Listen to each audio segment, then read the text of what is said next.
raviole est née à la fin du XVIe siècle par des bûcherons piémontais qui sont venus aider dans le Vercors, leur plat de prédilection qui était le ravioli. Ils décident à cette époque donc de reproduire un peu ce plat de prédilection avec, je dirais, les moyens du bord, le fromage local qui est le Saint-Marcellin frais, avec donc le persil, du beurre et des œufs. Les épouses des bûcherons du Vercors décident de s'approprier cette recette.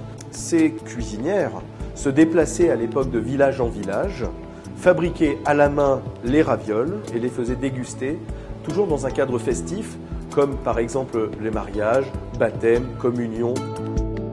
En 1885, une fille de cuisinier, une dénommée Marie-Louise Gélibert, épouse un restaurateur auvergnat venu s'installer à Romans, un dénommé Annette Maury, et tous les deux reprennent le café familial, donc le café de Monsieur Gélibert. Marie-Louise Maury fabriquait à la main ses ravioles dans sa cuisine pour les faire déguster aux ouvriers en chaussures, aux militaires et aux nombreux touristes qui venaient à Romans. On peut maintenant se projeter jusqu'en 1940, où la mère Maury transmet son restaurant à son petit-fils et rapidement s'installe en face de la gare à Romans et reprend un local de cordonnier et décide de commencer à produire un peu plus en cadence la raviole. Et vend son affaire à deux familles romanaises, qui sont la famille donc Coissieux et la famille Chapre, Norbert Chapre. Et donc en 1998, Norbert transmet son affaire à mon père Serge Manoukian. Donc là on a vraiment une transmission de familles romanaises indépendantes qui donc reprennent au fil des années, des décennies, cette fameuse mère Maury.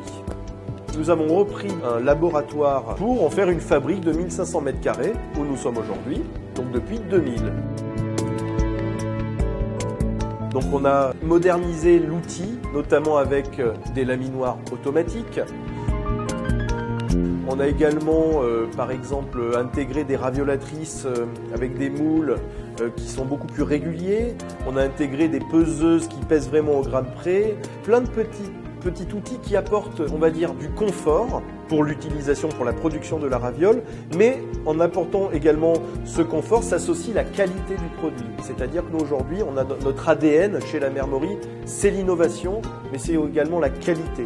Donc aujourd'hui, on peut lister les ravioles que nous produisons, la raviole traditionnelle, raviole au basilic, les ravioles au cèpe. On a récemment innové avec la maison Guèze les ravioles à la caillette ardéchoise. Donc il a apporté toute sa créativité, son originalité et son regard différent pour la gastronomie.